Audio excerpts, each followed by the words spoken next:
In November 1975, a Kansas farmer named Gerald Pruitt wrote 5 sentences in a ledger. He just lost 12% of his harvest because one bearing, one $45 bearing, wasn't available anywhere in the country. 5 sentences. Then he spent 40 years making sure it never happened again. His son-in-law spent 23 more years after that.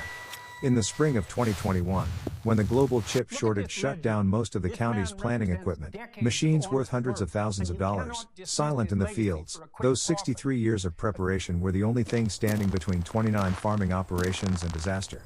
And the man who built it had been called a hoarder, a relic, a man living in the past. He was the only one still farming. There is a moment, in the life of every useful thing, when it stops being useful to the person who owns it.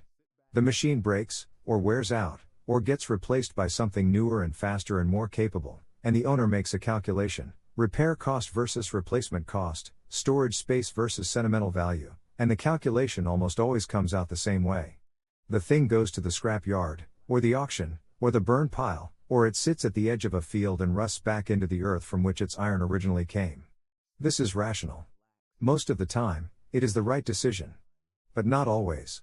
There are things that look like junk from the outside, from the perspective of a man who is thinking about what a thing is worth today, in its current condition, to a buyer who exists right now, that are not junk at all. They are insurance. They are memory. They are the specific, irreplaceable knowledge of how a system works, encoded not in a manual or a database but in the physical form of the part itself, in the dimensional tolerances and metallurgical properties and functional logic of a thing that was made to do a specific job and will still do that job if you can figure out where it fits. Roy Hossel had been collecting these things for 23 years. His neighbors called it hoarding. The county assessor called it agricultural equipment inventory. The man from the Precision Agriculture Company who drove out from Wichita in a clean pickup truck and a pressed shirt to talk about integrated farm management solutions called it, after looking at the 3-acre shed complex behind Roy's farmhouse, a significant deferred disposal liability. Roy called it his inventory. He called it his library.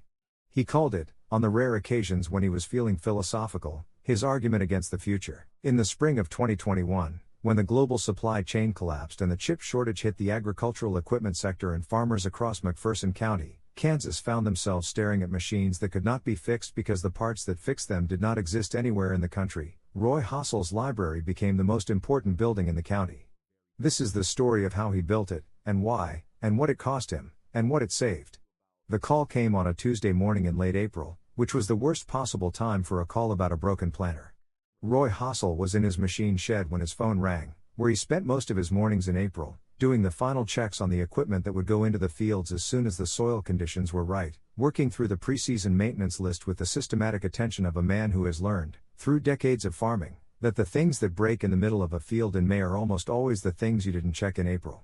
He was 67 years old, 5 feet 11 inches tall, and built in the angular, economical way of men who have spent their lives doing physical work in a climate that burns calories.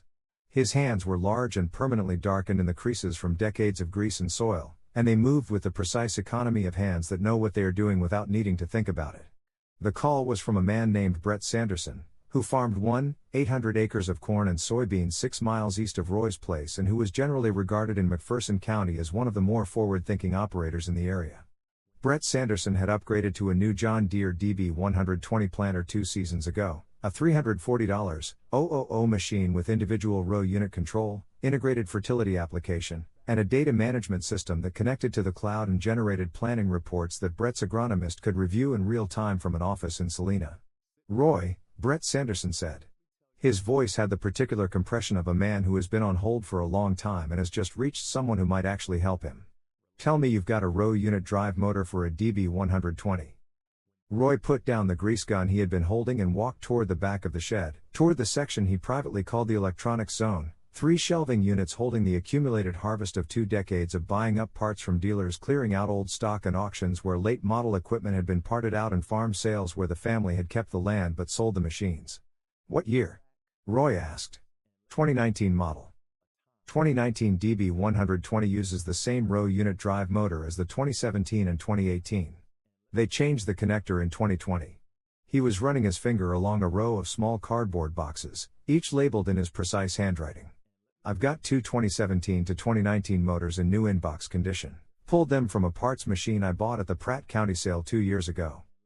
There was a silence on the other end that Roy recognized, the silence of a man who had been making calls for 3 hours and had not expected to find what he was looking for.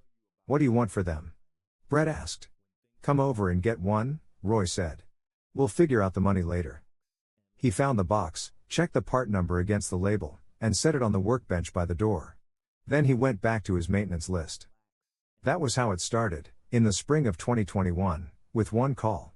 By the end of the first week of May, Roy Hossel had received 11 calls about parts for equipment that could not be sourced through normal channels. By the end of May, he had received 43 calls from 37 distinct operations, some farms calling more than once as additional failures cascaded through a planting season that was unraveling across the county. By the time the planting season ended in mid-June, he had supplied parts to 29 different farming operations in McPherson County and 3 adjacent counties, had driven 3 times to neighboring farms to personally install components that required specific knowledge to fit correctly, and had turned away 8 requests for parts he didn't have. 8. In a season when the entire agricultural supply chain for the Great Plains had essentially seized up. He was not proud of the 8. He thought about them the way a doctor thinks about patients he couldn't save, with the specific regret of a person who knows that doing most of the job is not the same as doing all of it. But 29 out of 37. In a crisis that left most of the industry empty-handed.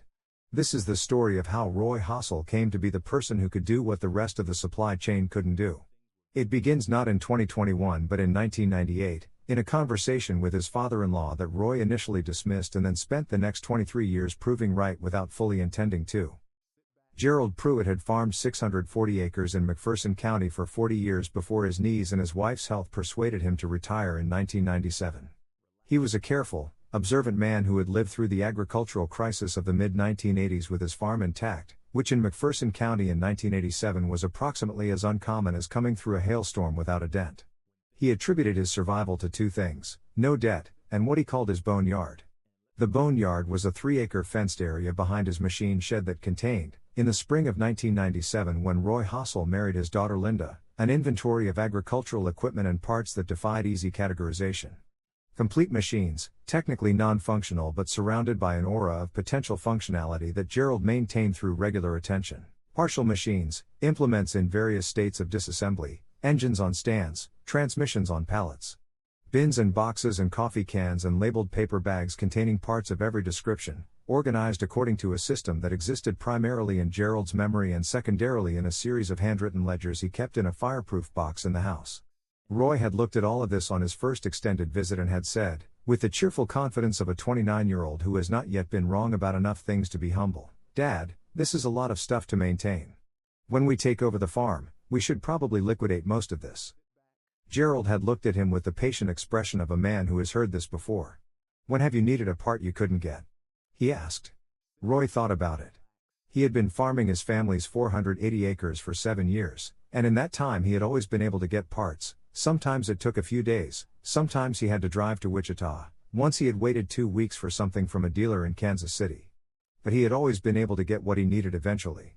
"Never, really," he said. "Right," Gerald said. "Because you've been farming in good times. Supply chains work in good times. Everything works in good times."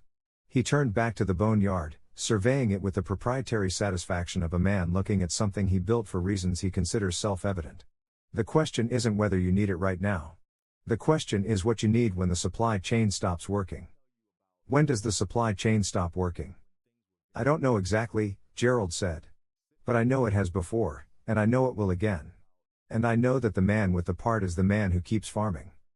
Roy had nodded at the time and thought privately that Gerald was being overly cautious in the way of men who had lived through difficult periods and had allowed those periods to make them more fearful than the current situation warranted.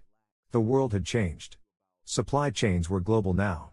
You could order anything from anywhere and have it in 3 days. The boneyard was a monument to a kind of anxiety that modern logistics had made obsolete. He had helped Gerald organize and catalog the boneyard that summer, which was how he came to understand the system in the ledgers. When Gerald died in 2003 and Linda inherited the farm, the ledgers came with it. Roy kept the ledgers.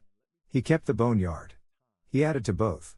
He was not entirely sure, even years later, whether this was a deliberate decision or whether it was simply inertia, the habit of a man who had been taught to value a thing and could not quite bring himself to discard the lesson even when he doubted the teacher.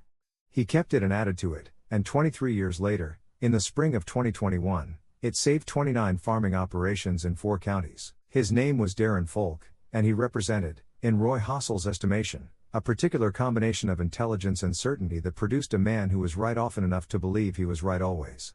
Darren Folk was 53 years old and farmed 400 acres of corn, soybeans, and milo in the northern part of McPherson County. He was physically large, financially successful by most measures, and possessed of opinions that he shared with the confidence of a man whose education had been thorough and whose practical track record was genuinely impressive. He sat on the County Extension Board, the Farm Bureau Board, and the board of the local co-op, and in each of these capacities he expressed, clearly and with conviction, the view that modern agriculture required modern methods, and that the attachment of older farmers to older ways was a sentimental indulgence that cost the agricultural sector efficiency and competitiveness. In March 2020, he had come to Roy Hossel's farm as a representative of AgriSync Solutions, a company that sold integrated farm management platforms across the Great Plains and for whom Darren occasionally consulted, in the way that successful farmers sometimes do, offering his experience and credibility to companies whose products he genuinely believed in. He arrived in a clean white pickup with the AgriSync logo on the door, wearing a pressed shirt and khaki pants that suggested he had not spent the morning in a machine shed. Roy met him in the driveway and showed him the operation, the house, the machine shed, the grain bins, the fields. Roy's equipment was older than Darren Folk was accustomed to seeing on farms of this size. The primary tractor was a 1998 Casey Magnum 7220. The planter was a 1994 John Deere 7000, 16 rows, manually adjusted. The combine was a 2003 Casey 2388 currently at 200 hours on the engine, approximately 2,000 hours more than most people would have been comfortable with, and which ran with the reliability of a machine maintained beyond what its manufacturer considered necessary. Darren looked at the equipment with the professional neutrality of a man who has been trained not to insult the customer's current setup before presenting the upgrade, though Roy had been reading people's expressions for 66 years and could see what was underneath the neutrality. The numbers, when Darren presented them, were substantial. The full AgriSync Precision Agriculture package, planter hardware upgrades, tractor guidance system, data platform subscription, installation and training, would cost approximately $185,000, financed over 7 years at the current equipment lending rate. What happens, Roy asked, when the hardware fails and the part isn't available? Darren had a ready answer. AgriSync Solutions had a parts and service network covering the entire Great Plains region. Most issues could be diagnosed remotely and resolved within 48 hours. Critical parts were stocked at regional distribution centers. What if the distribution centers are out? Roy asked. That's a very unusual scenario, Darren said.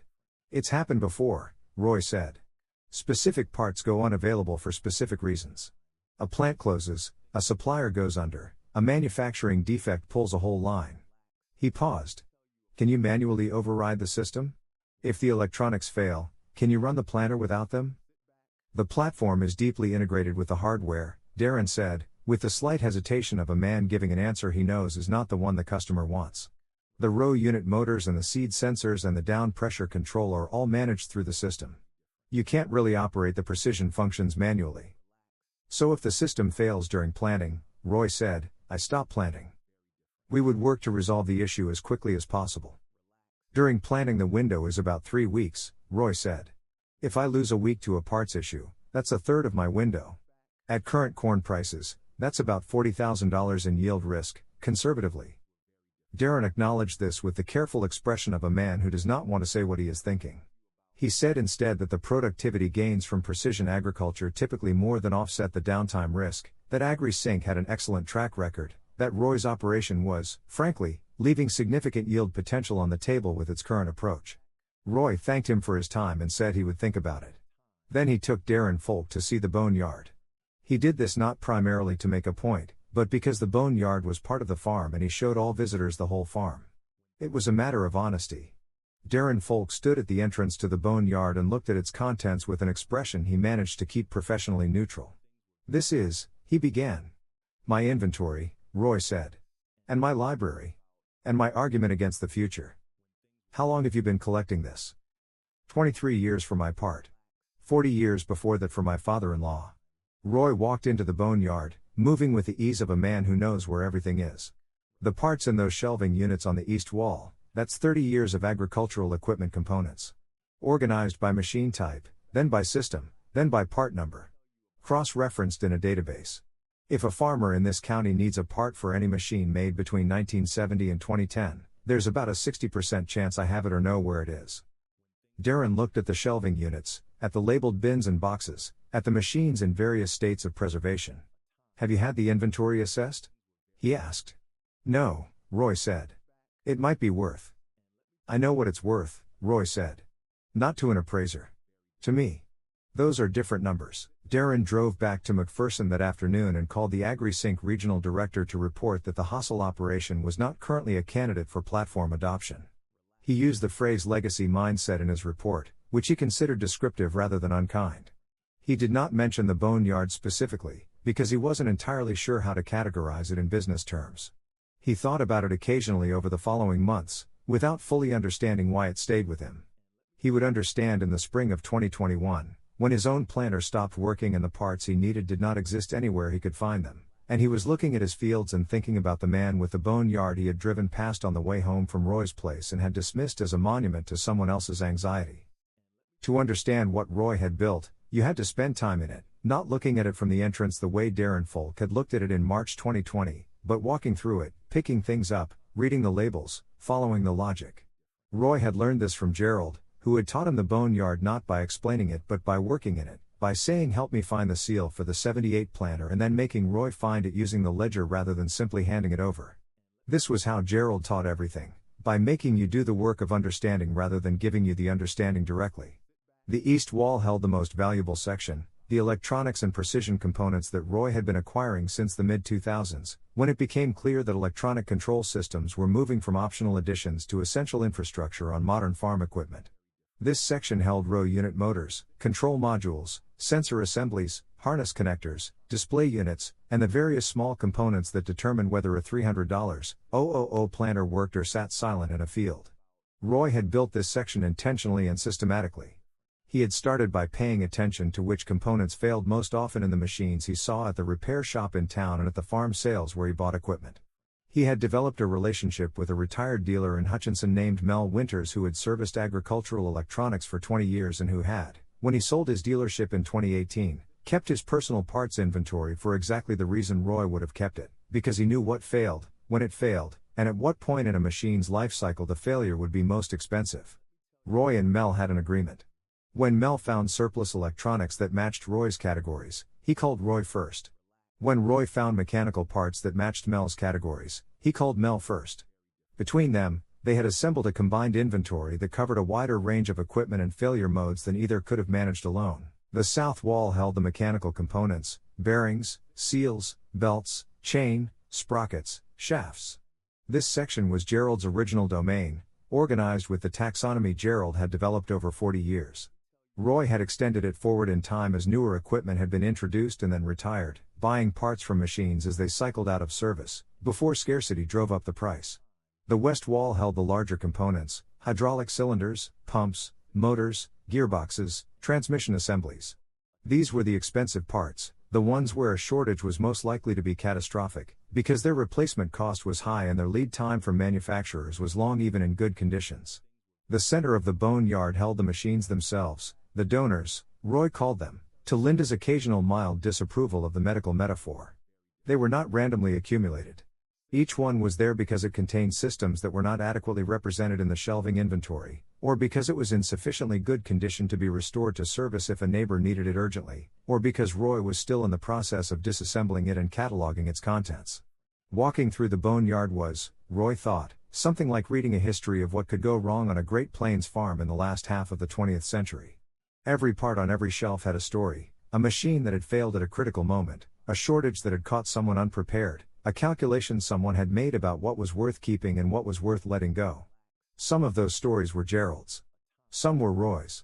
Some were the stories of farmers Roy had never met, whose equipment had ended up in auction lots that Roy had bought for reasons they would never know. He thought of the whole thing as a kind of accumulated memory. Not his memory exactly, and not Gerald's, but the memory of the system, the collective knowledge of what had failed before and when and why, preserved in physical form so that someone could benefit from it when the same failure happened again. It had taken him 23 years to build. He was 67 years old, and he was aware, in the way that men of that age are aware of such things, that he was not going to be doing this indefinitely. Linda Hassel, Linda Pruitt before her marriage, Linda Hassel for 30 years since, was 61 years old in 2021 and had been her husband's most consistent and most skeptical audience for the entire period of his boneyard expansion. She was not opposed to the boneyard. She had grown up with her father's version of it, and she understood its logic in the specific, embodied way that children understand the logic of their parents' choices, not as an argument but as a fact of life, a thing that was simply there and that shaped the landscape of her childhood. She remembered the calls that came to the Pruitt farm when she was growing up, the neighbors who arrived in need of something Gerald had and gave willingly, the quality of gratitude that people expressed when they got what they needed from someone who could have charged more and chose not to. What she was skeptical of was the rate of expansion, and her skepticism expressed itself not in opposition but in accounting. She had been keeping the boneyard account since the beginning, the full accounting of what the boneyard cost in real, measurable terms. Acquisition costs for parts. Construction and maintenance costs for storage. An estimate of Roy's time, calculated at the farm's hourly operating rate, that was large enough to produce a number that deserved serious attention. She brought these accounts out annually, in February, when the farm's year-end reconciliation was complete and she could see clearly what everything had cost. She did not bring them out as a weapon, she understood why Roy did what he did and she did not want to stop him. She brought them out as information, because she believed that whatever you do, you should know what it costs. Roy would look at the accounts with the slightly uncomfortable expression of a man who knows the numbers are accurate and is not entirely certain they justify the activity, and he would say something about the value of what the boneyard had provided to the farm and to the neighbors who had called, and Linda would nod and update the accounts and put them away for another year. In June of 2021, after the planning crisis had passed, Linda sat at the kitchen table and did the full calculation for the first time, the complete accounting of what the boneyard had cost over 23 years and what it had returned. On the cost side, $47,000 in parts acquisition. $18,000 in storage, construction and maintenance. Roy's time, producing a figure that was sobering when written down. Total investment over 23 years, approximately $96,000. On the benefit side, the parts Roy had used on his own equipment, valued at normal sourcing cost. The parts supplied to other operations at Roy's charges. And, this was the number that changed the calculation, the yield protection provided to those 29 operations by having parts during the critical planting window, estimated conservatively using the regional average yield penalty for late planting. The total value generated, approximately $440 over 23 years, of which $96 was accounted for in Roy's charges and the rest was distributed across the county in the form of crops that got planted on time. She set down her pencil and looked at the number for a long time. Then she made a note at the bottom of the page, in her precise handwriting, "This does not count the value of the county resilience program that will be built using Roy's model. That benefit will accrue over future years and cannot yet be calculated." She went to find Roy, who was in the boneyard doing the quarterly inventory check, and she showed him the calculation. Roy looked at it without saying anything for a long time. Then he said, "You left out the intangible benefits." "I know," Linda said. "I don't know how to quantify the fact that 29 farming operations got through the planting season because of what you built here. I don't count things I can't count." "Gerald would have said those are the real numbers," Roy said. "Gerald would have been right," Linda said. "But the numbers I can count are already more than enough." Roy looked at the calculation again, at the bottom note about the county resilience program. He had been thinking about the meeting that Darren Folk had proposed, the extension board meeting, the possibility of formalizing what Roy had done into something larger. "You already know," he said. "Darren Folk called me," Linda said. "He wanted to talk to me about the accounts before he brought the proposal to the board. He wanted to understand the math." Roy looked at his wife. She had been keeping accounts for 30 years, accurate and unsentimental, and the accounts had led her here, to a number that made the case Roy had never quite made himself. "What do you think about the program?" he asked. "I think," Linda said, "that you should say yes.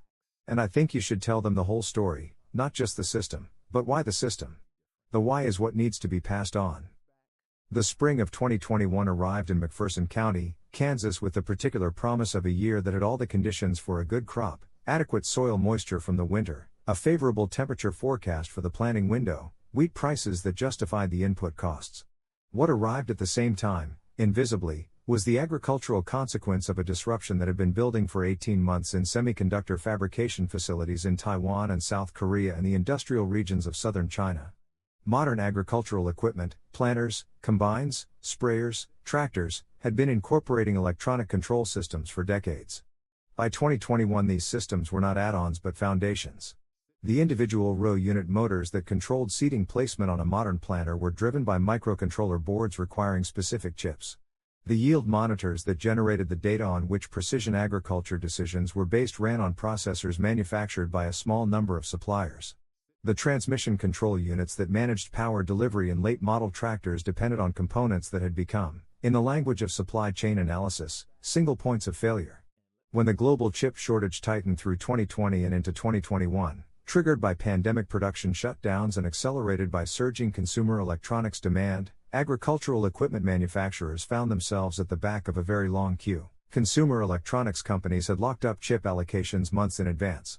Agricultural equipment manufacturers, running on longer production cycles and more conservative procurement practices, had not.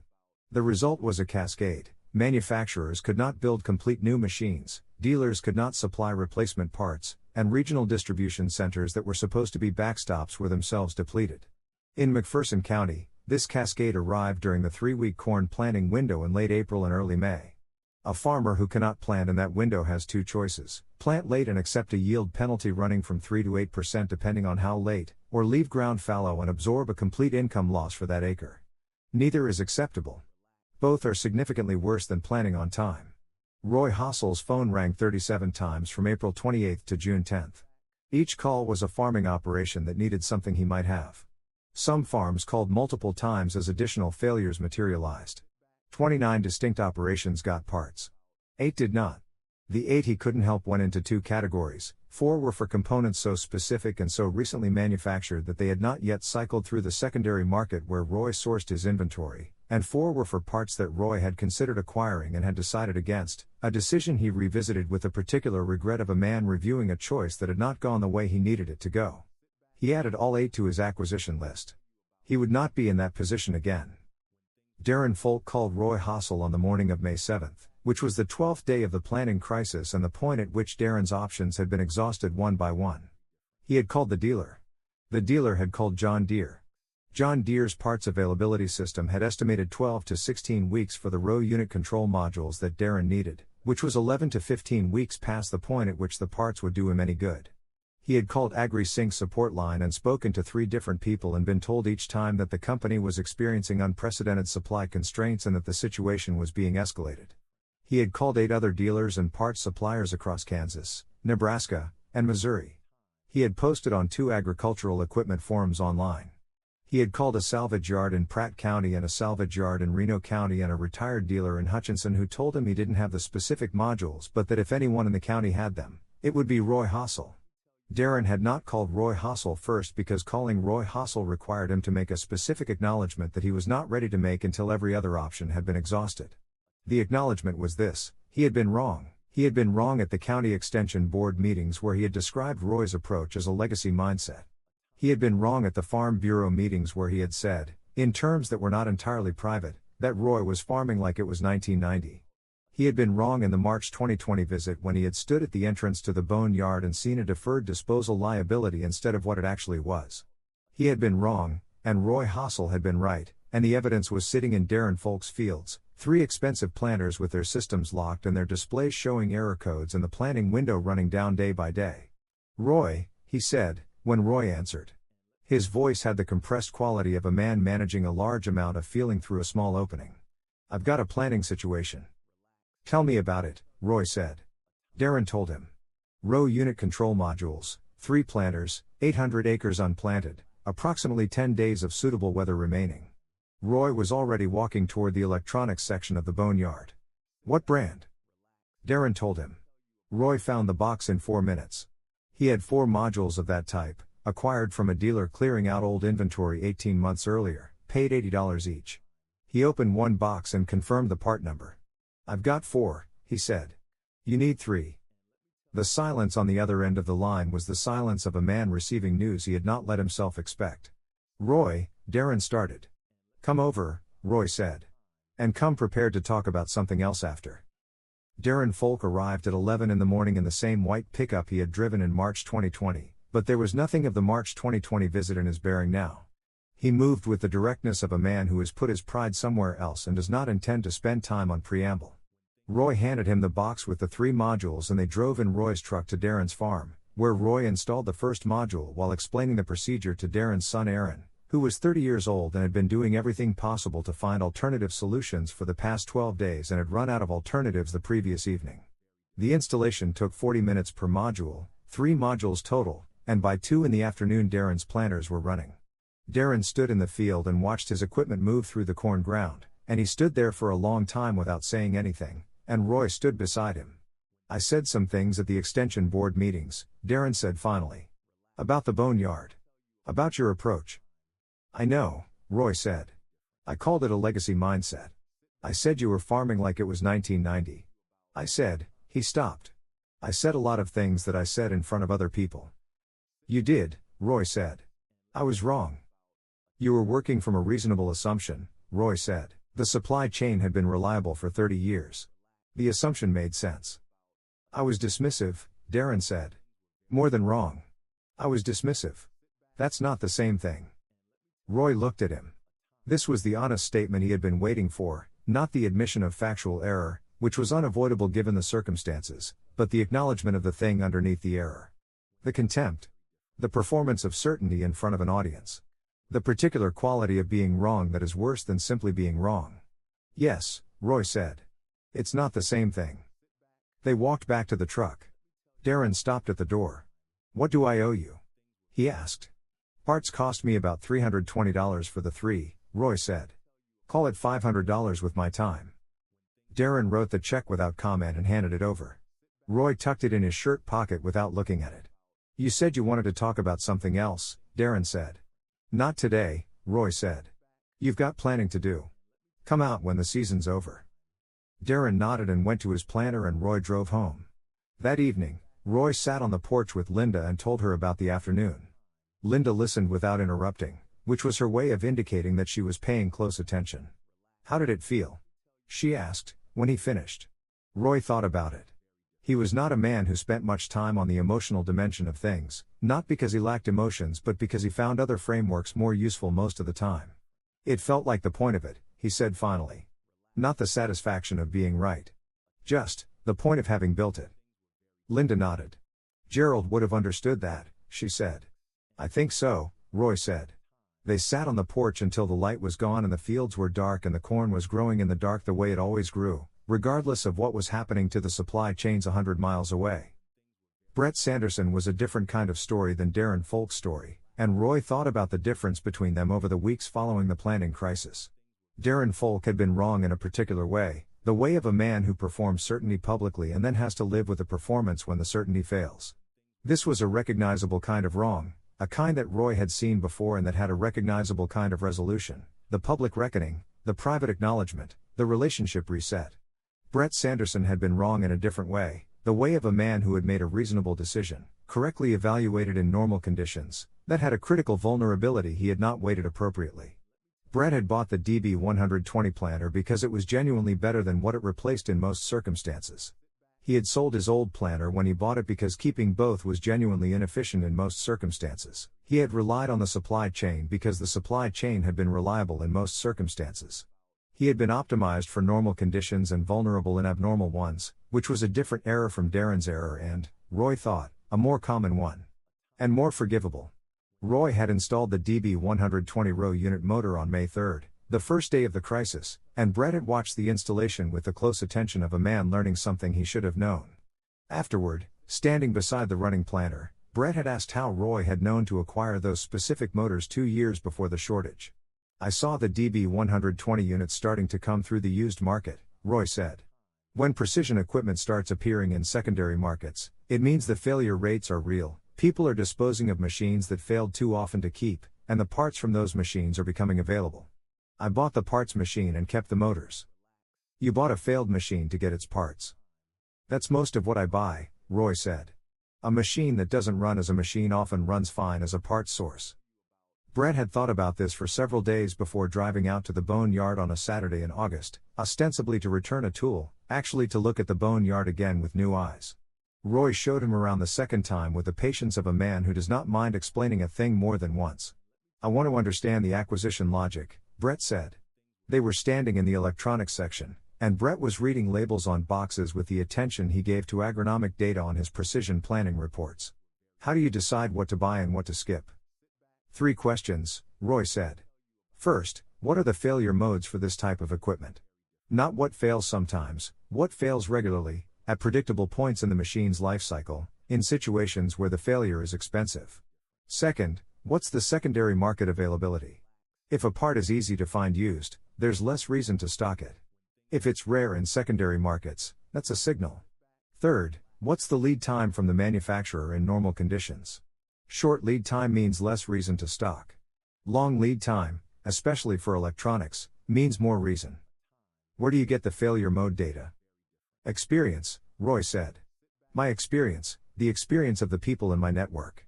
Mel Winters, the retired dealer in Hutchinson, he's the best source I have. He serviced agricultural electronics for 20 years. He knows what fails on a DB120 better than John Deere's service manual, because he's seen the actual failure patterns in the field. Would he talk to me? I'll call him, Roy said. He'll talk to you. Brett Sanderson drove home that afternoon and had a conversation with his farm's financial manager about reallocating a portion of his precision agriculture capital budget to what he called backup system investment. The financial manager, who had read Derek Caulfield's article about the boneyard principle, a piece published in a regional agricultural journal in September that was circulating widely in farm management circles, did not push back. The McPherson County Extension Board met on the second Tuesday of July in the Agricultural Center in McPherson, in the same meeting room where county farmers had gathered for drought meetings and market update presentations and the various occasions when the community's relationship to its agricultural sector required formal attention. Roy Hossel was not an experienced public speaker. He was a man who said what he meant in the minimum number of words required to convey it, which was a quality that had served him well in most contexts and would serve him reasonably well here. Tell the story, Linda had said. Starting with Gerald. Don't give a presentation. He told the story starting with Gerald. He told it with concrete details rather than abstractions, with numbers where he had them and honest acknowledgement of uncertainty where he didn't. He told the story of Gerald's first ledger entry, the one from November 1975, after the crankshaft bearing crisis. He pulled out a photocopy of the entry, which Linda had suggested he bring, and he read it aloud. November 14, 1975. Combined down 3 weeks, harvest late, lost approximately 12% of crop yield. Cause, crankshaft bearing, part unavailable from manufacturer. Resolution, found used bearing at salvage yard in Pratt, 80 miles, paid $45. Should have had bearing on hand. Will not be in this position again. He set the photocopy on the table and looked at the room. 5 sentences, he said. Gerald wrote 5 sentences in November 1975 and built 40 years of inventory on the logic of those 5 sentences. I inherited the inventory and added to it for 23 more years. This spring, that 63-year investment protected 29 farming operations in 4 counties during a supply chain failure that none of us predicted. He told them about the spring crisis in specific terms, which operations had called, what they needed, whether he had it. He told them about the 8 he couldn't help, and he did not soften the accounting of those 8, because honesty about what the system had failed to do was as important as honesty about what it had done. He told them about Brett Sanderson's first call and what it had felt like to have the part. He told them about Darren Folk's call 12 days later and what it had meant to Darren, and Darren, sitting in the room, acknowledged this with a slight nod that contained more in it than the nod's physical size suggested. When Roy finished, Gerald Marsh, the county extension director, who had been in the job for 14 years and had heard various arguments for various programs, said, "Tell us about the system. How do you maintain it? How does it stay current?" Roy explained the database, the acquisition criteria, the network with Mel Winters and the salvage yards and the farmers in neighboring counties who maintain similar inventories. Similar inventories, said a woman in the back row. There are others doing this? A few, Roy said. We don't know each other well, or didn't until this spring. We've been finding each other since the crisis. Have you considered formalizing those connections? That's part of what I'm hoping to talk about, Roy said. He looked at the room, at the farmers and administrators and Darren Folk and the extension staff members and a woman named Patricia Guerrero who ran an equipment repair shop in McPherson and who Roy had noticed was listening with the particular quality of attention of someone who already understands what is being described. The system I built is one farm's inventory. The system this county needs is something larger, a shared inventory, a shared database, Connections between people who are doing pieces of this work independently. The spring crisis showed what one farm's inventory could do. I think it also showed the limits of what one farm can do alone. He paused. I turned away 8 operations, he said. 8. If there had been a county system, a coordinated inventory with 3 or 4 nodes instead of 1, I don't think any of those 8 would have been turned away. The room was quiet for a moment. Then Gerald Marsh asked the question that mattered: what would it take to build that? The practical instruction session that Roy conducted for the County Resilience Committee in October was attended by 11 people, and the most important of those 11 was someone Roy had not expected. Her name was Patricia Guerrero, and she ran a small equipment repair shop in McPherson that primarily served the county's smaller farming operations, the ones that didn't have the capital for new precision equipment and that needed someone who understood older machines and knew how to keep them running. She was 48 years old, with the kind of efficiently organized mind that comes from years of diagnosing failures in complex systems under time pressure. She had built, independently and without access to Gerald Pruitt's system or Roy's database, a parts inventory that was in several respects more sophisticated than Roy's. Specifically, she had been tracking failure patterns in her repair shop for 12 years, recording what broke, when it broke, at what point in the machine's life cycle, under what conditions, and she had used that data to build an acquisition strategy that was empirically grounded rather than intuition-based. Her failure probability data was something Roy had been tracking only implicitly, through the pattern of calls he received and the shortages he encountered. Patricia had been tracking it explicitly, in a spreadsheet that now contained 12 years of repair records from several hundred individual machines. Roy recognized what she had done immediately, and he recognized her as a peer rather than a student, and the session shifted at that point from an instruction to a conversation that was more useful than either of them had anticipated. "You've been doing this alone," Roy said to her, during a break. "I didn't know there was anyone else doing it," Patricia said. "Neither did I," Roy said. "Until this spring." She had also developed a cross-referencing system between her repair data and parts availability data that allowed her to predict, with reasonable accuracy, which components were likely to become scarce over a 2 to 3 year horizon based on the combination of failure frequency, current secondary market availability, and manufacturing trends. It was, Roy thought, the thing he had been doing with his gut for 23 years, formalized into something that could be taught and replicated. "We should integrate our databases," Roy said. "Yes," Patricia said. "And we should build the failure probability analysis into the county program's acquisition criteria. Otherwise the program will just be accumulating parts based on what people already know they need, instead of anticipating what they'll need before they know they need it."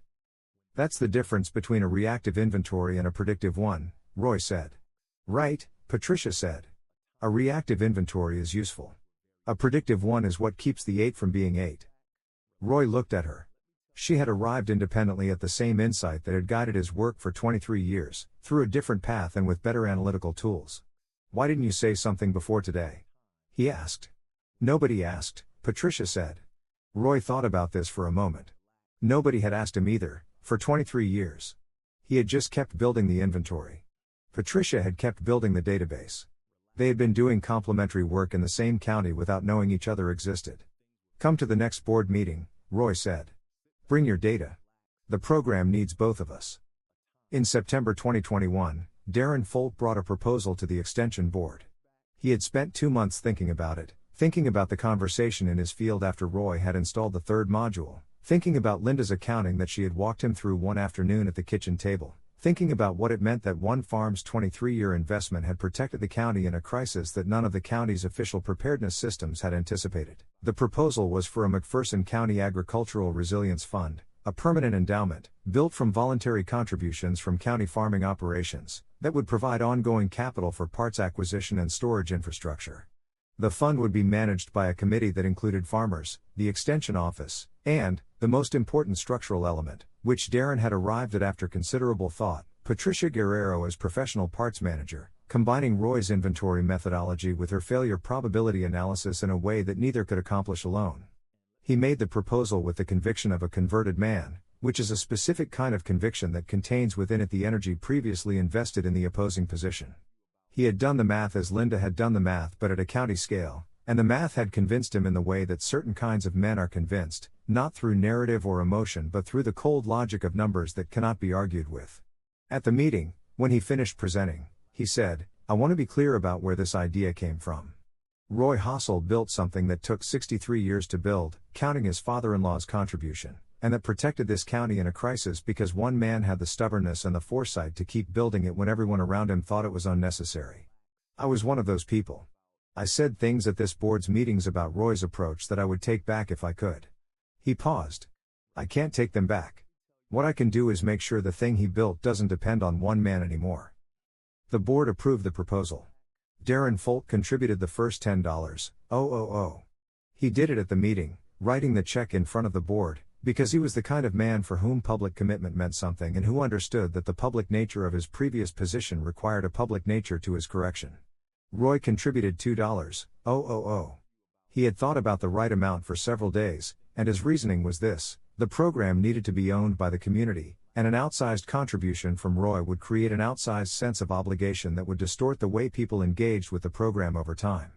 He wanted to contribute enough to signal genuine support and not so much that his name became disproportionately attached to the outcome. Linda approved of this reasoning when he explained it to her. "You've been thinking about this for a while," she said. "Since I understood what Gerald was really doing," Roy said. "Which was when?" Roy thought about it. "This spring," he said. "When Darren called." In November 2021, a farmer named Leon Howard drove 47 miles from his farm in Rice County to Roy Hossel's boneyard. He had heard about the boneyard through a referral chain. His neighbor had heard about it from a dealer who had read the article that had been published in September in a regional agricultural journal, written by a journalist named Marcus Webb who had spent a week in McPherson County in August interviewing Roy and Linda and Patricia and Darren and Brett about what had happened in the spring. The article was titled The Boneyard Principle. It described Roy Hossel's operation and its results in the spring of 2021, and it made a careful, data-grounded case for the value of what Roy had built and for what it would take to build similar systems at a county level. It had been shared widely in agricultural circles, read by extension directors in 8 states, cited in a USDA resilience report published the following year, read by a retired farmer in Nebraska named Earl Whitfield who had been maintaining a similar inventory on a smaller scale for 15 years and who called Roy after reading it to say that he had not known anyone else was doing the same thing. Leon Howard needed a hydraulic seal for a grain cart that was essential to his harvest operation. The seal had failed in the second week of October. The dealer had quoted 3 to 4 weeks for the part, which would push him to late November for harvest completion and expose him to weather risk he didn't want. Roy found the seal in 11 minutes. He charged Leon Howard $12 for it. The dealer price, when it became available, was $47.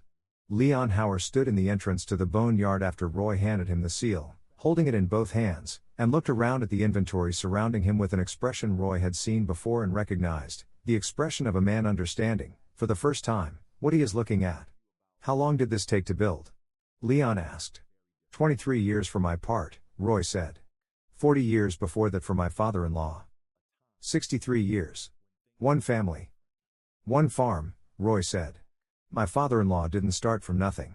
He built on what he'd learned from the farmers before him, the ones who survived the 30s and the 40s, who knew what it meant to need a part and not be able to get one. Gerald learned from them, and I learned from Gerald." Leon looked at the seal in his hands. $12. 63 years of effort encoded in a rubber component the size of a quarter. "I've got a son," he said.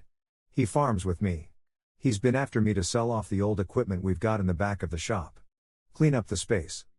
"I know that conversation," Roy said. "What do I tell him?" Roy was quiet for a moment.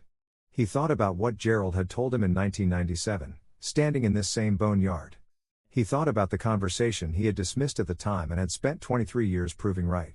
"Tell him what I'm going to tell you," Roy said.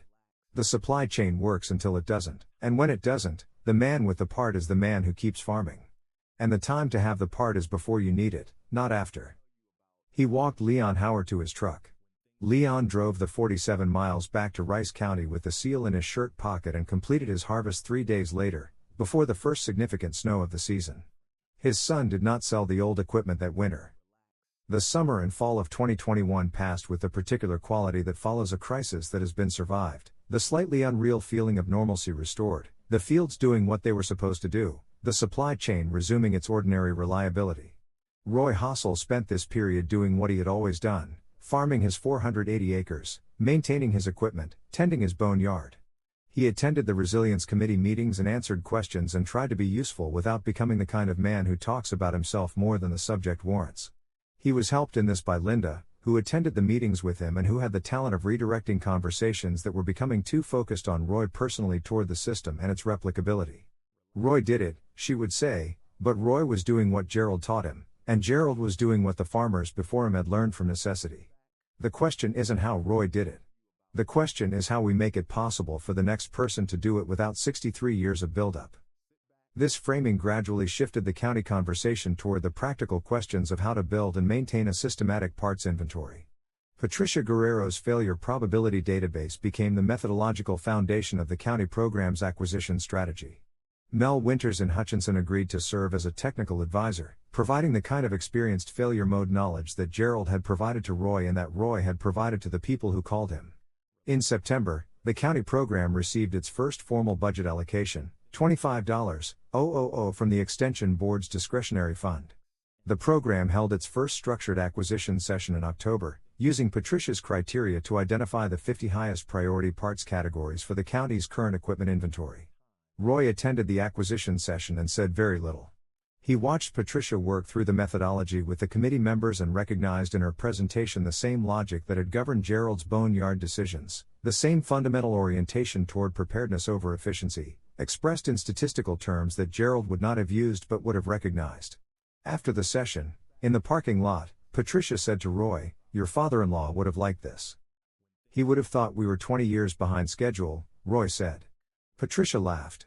Probably. In October 2021, when the corn was harvested and the fields were brown and the first cold front of the autumn had come through, Darren Folk drove to Roy Hossel's farm on a Saturday morning with no stated purpose other than to talk. Linda saw his truck coming down the lane and made coffee without being asked, which was her way of indicating that she understood what was happening and was making space for it. Darren sat at the kitchen table with Roy and Linda and drank coffee and talked for 2 hours about what he had gotten wrong and what he understood now that he hadn't understood before. He was not a man who found this kind of conversation easy, but he did it thoroughly, because doing things thoroughly was how Darren Folk operated regardless of whether the thing was pleasant. "I've been thinking about what you said in the field," Darren said to Roy. "About the difference between being wrong and being dismissive." "What have you been thinking?" Roy asked. "That the dismissiveness wasn't an accident," Darren said. "It wasn't just that I had incorrect information. It was that I had correct information, the supply chain really was reliable, the efficiency gains from precision agriculture really were real, and I used the correct information to justify not taking seriously the possibility that I might be missing something." He paused. "That's a different kind of error. It's the error of using what you know to close off what you don't know." Roy looked at him. This was a more careful self-examination than he had expected from Darren Folk, and he respected it. "Gerald made a similar observation once," Roy said. "He said that the hardest thing about farming is that it rewards confidence. You have to make decisions under uncertainty and act on them completely. But the confidence that makes you a good farmer in normal conditions can make you a bad learner in abnormal ones." "Your father-in-law said that?" "In different words," Roy said. "He was not a philosopher. He was a farmer who had been wrong enough times to have learned something about being wrong." Darren was quiet for a moment. "I want to do something," he said. "Specifically. Not just the fund, not just the board proposal. Something I can do on my own operation that acknowledges what this spring showed." "What are you thinking?" "I want to build a backup system," Darren said. "Not just parts inventory. A complete backup plan for each critical piece of equipment, what fails, what the alternative is if I can't source the part, what the manual operation fallback is if the electronics go down. A real backup, not just the intention of having one." Roy looked at him. "That's a significant amount of work." "I know," Darren said. "I've got a 400-acre operation with 8 major equipment assets. It'll take all winter." "Talk to Patricia," Roy said. "Her failure probability data will save you 2 months of guesswork. And talk to Mel Winters, he'll tell you things about your equipment that the manufacturer's manual won't." Darren wrote both names in his phone. "Roy," he said, standing to leave. "I want to ask you something and I want an honest answer." "Go ahead." "If the spring crisis hadn't happened, if the supply chain hadn't failed, would you ever have said anything about the boneyard? Made the case for it publicly, pushed for a county program, any of that?" Roy thought about it honestly. "No," he said. "I would have kept building it and kept it available to whoever called and kept my mouth shut." "Why?" "Because the argument I could make without the crisis was abstract," Roy said. And abstract arguments about unlikely scenarios aren't compelling to people who are managing real operations with real constraints. The supply chain failing was the argument. I didn't have a better one. Darren nodded slowly. That seems like a waste, he said. 23 years of the right answer, silent. It wasn't silent, Roy said. It was available. Anyone who called got the answer. I just couldn't make them call before they needed to. Darren drove home. Roy and Linda sat on the porch for a while after he left. He'll be good at this, Linda said. I think so, Roy said. He's thorough. And he knows he was wrong, which means he'll be careful not to be wrong the same way again. Is that enough? Linda asked. Roy thought about it. For the program, probably yes, he said. For the larger question, he looked at the fields, dark now in the October evening. The larger question is whether the county remembers this in 10 years when things are running smoothly again. What do you think? Linda asked. I think, Roy said, that's what the ledgers are for. In October 2021, Roy conducted a practical instruction session for the County Resilience Committee in the Boneyard itself, not in the meeting room at the Agricultural Center but in the actual space, surrounded by the actual inventory, working through the actual methodology in the place where it lived. The session ran for 4 hours and covered acquisition criteria and how to apply them, database structure and cross-referencing, the network of relationships that gave the system access to inventory it didn't directly hold, and the maintenance practices that kept stored parts usable over years and decades. Roy taught it the way Gerald had taught him, not by explaining and then demonstrating but by making the participants do the work. He gave them a list of parts to find in the inventory and made them use the database to locate them. He gave them a list of equipment failures and asked them to identify, using Patricia's failure probability data, which components were most likely to become critical in the next 2 to 3 years. He gave them a list of parts requests from the spring crisis and asked them to identify which ones the current county inventory would have been able to fill. That last exercise produced an interesting result. The hypothetical county inventory, built using Patricia's criteria and a $25,000 starting budget, would have filled 32 of the 37 requests from the spring. 5 would still have been unfillable, because they were for components too specific and too recently manufactured to have appeared in secondary markets yet. That's the limit of predictive inventory, Patricia said. You can anticipate most failures. You can't anticipate them all. No, Roy said. But 32 out of 37 is different from 29 out of 37. And as the program matures and the database covers more machine years of failure data, that number improves. What's the ceiling? Someone asked. Gerald thought the ceiling was about 90%, Roy said. Meaning that a well-run inventory, for a well-defined population of machines, should be able to cover about 90% of parts needs in a supply chain disruption. The other 10% are the genuinely unpredictable failures and the newest technology that hasn't had time to cycle through the secondary market. Gerald said that? Not in those words, Roy said. But that was the logic of what he built. I verified it this spring. We were at 78%. The county system, properly funded and maintained, should get us to 85, maybe 90, over time. He looked at the room, at Patricia with her laptop and her 12 years of failure data, at Darren Folk with his notepad and his careful attention, at the other committee members who had come to understand something over the course of this crisis that they would not forget in the same way they had not known it before. The system only works, Roy said, if people maintain it. And people only maintain it if they understand why it matters. The why is the hard part. The why is, something always goes wrong. It doesn't always go wrong in the same way, and it doesn't always go wrong on the same schedule, but something always goes wrong. And the time to prepare for something going wrong is before it goes wrong. He paused. Gerald knew this in 1975 because he had lived through a supply chain failure that cost him 12% of his crop yield and 3 weeks of his harvest window. Most of you know it now because you lived through this spring. The question is whether you still know it in 2031 when things have been running smoothly for 10 years and the boneyard looks like an unnecessary expense again. He put his hands in his jacket pockets and looked at the shelving units around him. That, he said, is what the ledgers are for.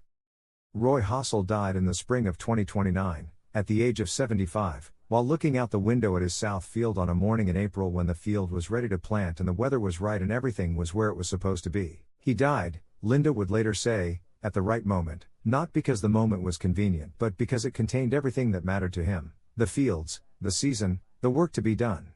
The obituary in the McPherson Sentinel noted his years of farming, his service on the County Extension Advisory Committee, and his role in founding the McPherson County Agricultural Resilience Program, which was in its 8th year of operation and had expanded to include 4 adjacent counties. It did not note, because obituaries are not long enough for the things they cannot note, that he had maintained Gerald Pruitt's boneyard for 23 years because a quiet man had shown him something that took him 2 decades to fully understand, and that this had mattered more than most of the things the obituary did note. The boneyard was still there. Linda maintained it after Roy's death, with help from Patricia Guerrero, who had become the County Resilience Program's professional parts manager in 2023 and who visited the Hossel farm monthly to check the inventory and update the records. Patricia had integrated her failure probability database with Roy's parts database into the county system, which now held records for over 6,000 equipment configurations across 5 counties and could, for most common agricultural machines in the region, predict the top 10 most likely failure points over a 3-year horizon with approximately 73% accuracy.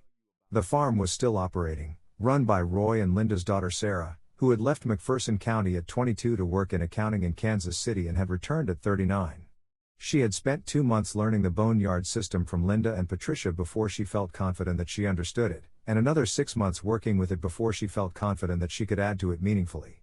She had inherited not just the inventory but the orientation, the habit of looking at aging equipment and asking not what it cost to keep but what it would cost to need it and not have it.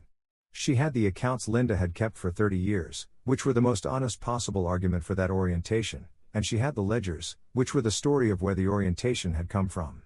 In the spring of 2031, when a shortage of specific control modules for the generation of precision equipment purchased in 2022 to 2025 created a regional supply chain disruption that was, in its essential character, a rerun of 2021 with updated technology, the McPherson County Agricultural Resilience Program supplied parts to 41 farming operations across 5 counties. Sarah Hossel supplied 9 of those directly from the boneyard, having made the critical acquisitions 3 years earlier based on Patricia's failure probability projections, which had flagged the specific control module type as a high-risk category in 2028 based on the combination of age distribution in the regional fleet and secondary market availability trends. In the fall of 2031, the McPherson County Agricultural Resilience Program received a $200,000 state grant for infrastructure expansion, the first significant external funding the program had received and, in Gerald Marsh's successor's view, a validation of the model that had been built over 10 years of patient work. The program director was a woman named Julie Tran, who had grown up on a farm in Reno County and who had studied supply chain management before returning to agricultural work. She was 34 years old, careful, and possessed of the particular quality of attention that good administrators have, the ability to understand a system not just from its outputs but from the assumptions and experiences that shaped it. She had been working on a founding principles document for the program, a statement of the program's origin and rationale that would be included in the grant application and would serve as a reference for future program managers who had not lived through the 2021 crisis and would not have the same first-hand reasons for understanding why the program existed. She had interviewed Roy and Linda in 2022, when the program was in its 2nd year. She had Roy's explanation of the boneyard's logic and Linda's accounting of what it had cost and returned. She had Darren Folk's account of his conversation in the field after the 3rd module was installed. She had Patricia Guerrero's description of arriving at the October 2021 session and discovering that someone else had been doing the same work she had been doing, independently, for 12 years. All of these were useful. None of them was the founding document she was looking for. She drove out to the Hossel farm on a Saturday morning in October 2031 and sat with Linda at the kitchen table and asked if she could see the original ledgers. Linda brought them from the fireproof box in the office, 4 volumes now, covering 1968 through 2029. The first 2 in Gerald's handwriting and the last 2 in Roy's and then Linda's and then Sarah's. She set them on the table and Julie Tran opened the first volume and turned to the first pages. Most of the early entries were brief notations about parts acquired and used, the kind of operational record that any careful farmer might keep. But on the 3rd page, in Gerald Pruitt's careful handwriting, Julie Tran found the entry from November 1975 that Roy had read aloud at the July 2021 Extension Board meeting. November 14, 1975. Combined down 3 weeks, harvest late, lost approximately 12% of crop yield. Cause, crankshaft bearing, part unavailable from manufacturer. Resolution, found used bearing at salvage yard in Pratt, 80 miles, paid $45. Should have had bearing on hand. Will not be in this position again. Julie Tran read it twice. Then she read it a 3rd time. She looked up at Linda. This is the whole program, she said. 5 sentences. That's what Roy said, Linda said. when he read it at the board meeting in 2021. Gerald wrote this in 1975 and built 40 years of inventory on it, Julie Tran said. And Roy built 23 more years on that. And now we're building a county program on that. Yes, Linda said. Why didn't he tell people sooner? Roy, I mean. He had this for 23 years. He told them, Linda said. Anyone who called. The first call was May 3, 2021. The second was May 4th. By the end of the week there were 11 calls. He told everyone who called. But publicly. At the extension board meetings. He was at those meetings. He heard what Darren was saying. Linda was quiet for a moment. Roy believed that an argument you can only make in abstract is not the right argument at the right time, she said. He believed you had to let the supply chain fail to make the supply chain argument. Not because he wanted the failure. Because the failure was the only evidence specific enough to be convincing. Julie Tran looked at the ledger entry again. That seems like a lot of patience, she said. Farming requires a lot of patience, Linda said. You plant things and you wait for them to become what they're going to become. Roy planted the boneyard in 1998 and waited 23 years for it to become the argument it needed to be. Julie Tran photographed the ledger entry and used it as the opening of the Founding Principles document. She quoted it in full, with attribution to Gerald Pruitt, November 14, 1975, and she wrote below it, "This program exists because one man wrote 5 sentences and took them seriously for 40 years, and because the man who inherited the sentences understood them well enough to take them seriously for 23 years more. The program's obligation is to make the same understanding available to the people who come after, not as a historical narrative but as a living practice, maintained by people who know why it matters." She sent the document to Linda and to Patricia Guerrero and to Darren Folk and to Sarah Hossel and to the retired dealer in Hutchinson named Mel Winters, who had been Roy's technical advisor since 2008. All of them wrote back. Mel Winters wrote, "Gerald Pruitt would have thought we were 20 years behind schedule. Roy would have agreed. I think they would both have been satisfied." Linda Hossel wrote, "I've been keeping the accounts for 30 years. The accounts are in the program files. Make sure the next director reads them before they read anything else. The accounts are the clearest version of the why." Sarah Hossel wrote, "The boneyard is still here. Come see it when you're next in McPherson." Darren Folk wrote, "I was wrong about this for a long time. I am grateful I was given the opportunity to be wrong, and to understand that I was wrong, and to do something useful with that understanding. Not everyone gets that chance. Make the program good enough that the people who come after us don't have to be wrong first." Julie Tran printed all of the responses and put them in the program's founding documents file, alongside the accounts Linda had kept in Gerald's original ledgers, which Sarah had agreed to donate to the program archives when the time was right. The boneyard stood. The accounts were in the files. The ledgers were in the archive. The library stood. The global semiconductor shortage of 2020 to 2022 and its impact on agricultural equipment availability is real. Farmers across the Great Plains experienced genuine supply chain disruptions during this period, including extended wait times for electronic components essential to the operation of modern precision agriculture equipment. The concept of agricultural parts inventory as resilience infrastructure is practiced by individual farmers and a small number of dealer operations across the Great Plains, though it has not been systematically developed at a county or regional level in most areas. The farmers and shop operators who maintain such inventories are, for the most part, unknown outside their immediate communities. Roy Hossel is fictional. Gerald Pruitt is fictional. The AgriSync Solutions Company and all characters are fictional. McPherson County, Kansas is real. The agricultural dynamics described, precision agriculture adoption, Ogallala aquifer pressure, the structure of the Great Plains farming economy, reflect real conditions. Gerald Pruitt's ledger entry is fictional. The arithmetic behind it is not.